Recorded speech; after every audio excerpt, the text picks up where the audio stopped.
Fire creativity.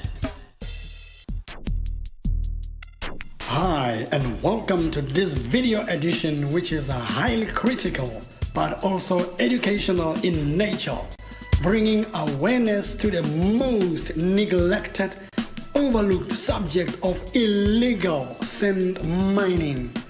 My name is David Wakamu Twa. Come with me as I delve deeper into the subject of soil mining, popularly known as sand mining. It is generally an illegal activity carried out by opportunistic people who saw a gap to make quick bucks.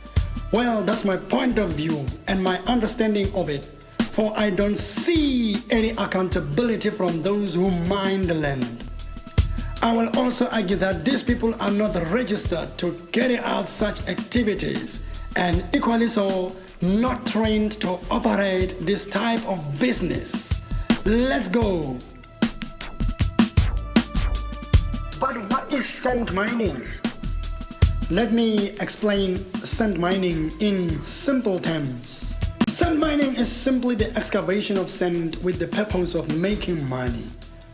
It is a well-orchestrated operation where the miners dig up the land to supply consumer needs. Through my observation, it happens mostly in rural areas and the outskirts of suburban areas. It is a fast-growing trade generating hundreds of thousands of rands per annum.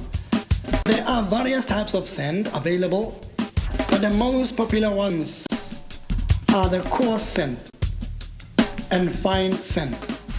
The coarse sand is popularly known as river sand and is used to make bricks and flooring, while the fine sand, popularly known as plaster sand, is used to hold bricks together, and it is also used for plastering.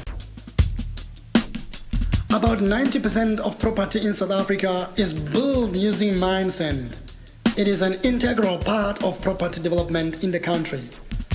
Building constructions rely heavily on sand to build homes, factories, towns, roads, recreational facilities, and so forth and so on. Sand is mostly used in mortar. Mortar is the mixture of sand, water, and cement to bond bricks together.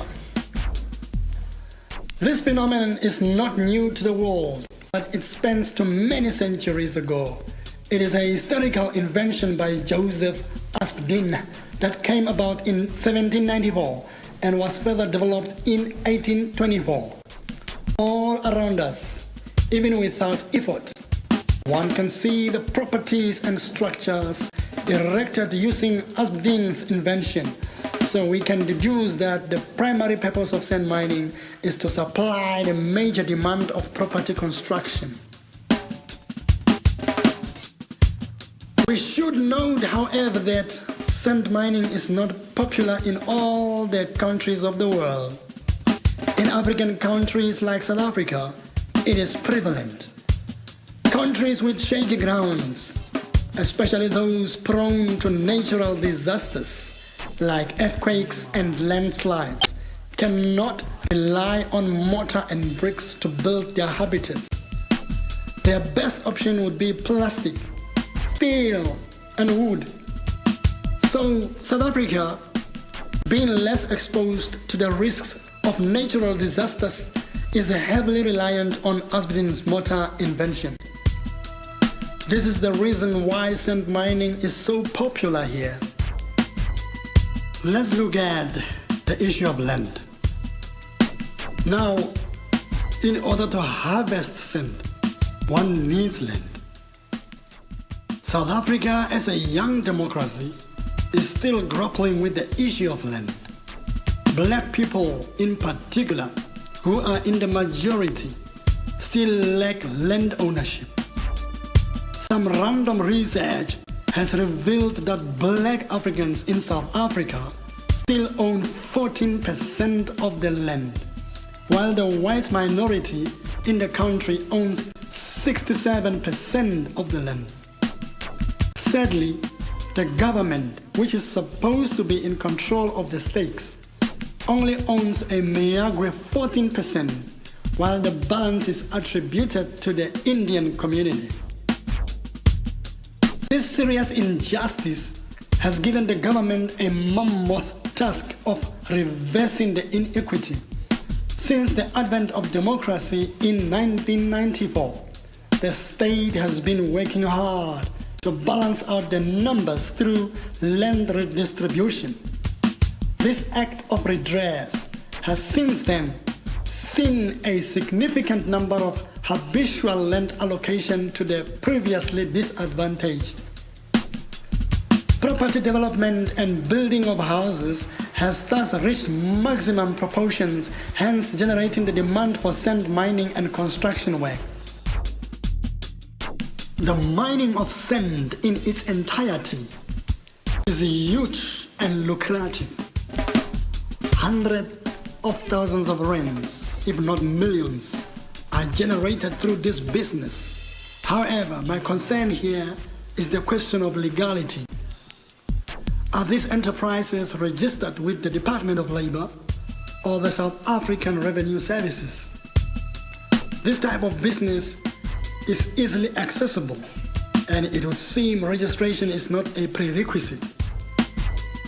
Construction companies, big or small, and private individuals are engaged in this trade, and legislation is not their priority. This is because anyone can start up right away without any intervention from the authorities. What does it take to have this business? What do you need? What are the tools? How can you start it up? Since we say it is an easy business, a tipper truck, an excavator or TLB, a 3-ton truck or a mini truck, a bakkie, tools like pickaxes, shovels and spades. If you own any of these vehicles, you can start up right away. An excavator will make things easy, but those without it depend on manual labor to dig up and load onto the trucks. Here the issue of land is not a concern, for there is so much unprotected, vacant land around. One truckload of sand could cost the consumer anything between 800 rands to 1,500 rand, while the big boys could charge anything between 2,000 rand to 4,000 rand per load, depending on the type of sand they supply. Here is another challenge: the question of ownership. The big question is, whose land are these people mining on?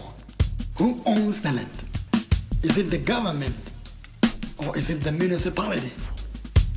The royal family, maybe?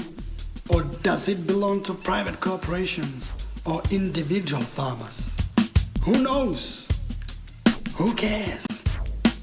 Because sand mining occurs spontaneously anywhere suitable for the miners. They don't require any permission from anyone. Whatever they see an opportunity, boom, they pounce. It's a free world for all. Like I said before, it is absolutely easy to enter into this market. The trade is not properly regulated. Perhaps it is not at all legislated. There are no controls in place, but if there are, they are definitely poorly managed. One thing for sure, these miners don't own any land. They are just opportunistic. So if they mine the land that does not belong to them and do not possess any permission to carry out this activity, then they would most certainly be committing a crime against the owners of the land. So I would argue that they are criminals, illegally trading in stolen goods. unless otherwise they can prove and rebut the speculations. In this regard, there should have been a contract or legal certification obtained to operate on these specific areas. Well, on the other hand, one can react compassionately towards these people. With the country's dire economic situation, where millions of people are unemployed and disadvantaged, it is understandable to create a space for survival.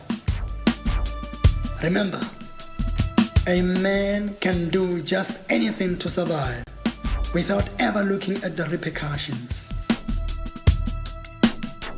What is the role of government in all this? Well, it is the government's prerogative to protect the environment at all costs. They should provide security surveillance to protect the land, physically or otherwise. But since this is not the case, the miners will hop from place to place, digging up and destroying the land. Strangely though, some of these contractors are utilized by the municipality to supply sand in road construction and maintenance.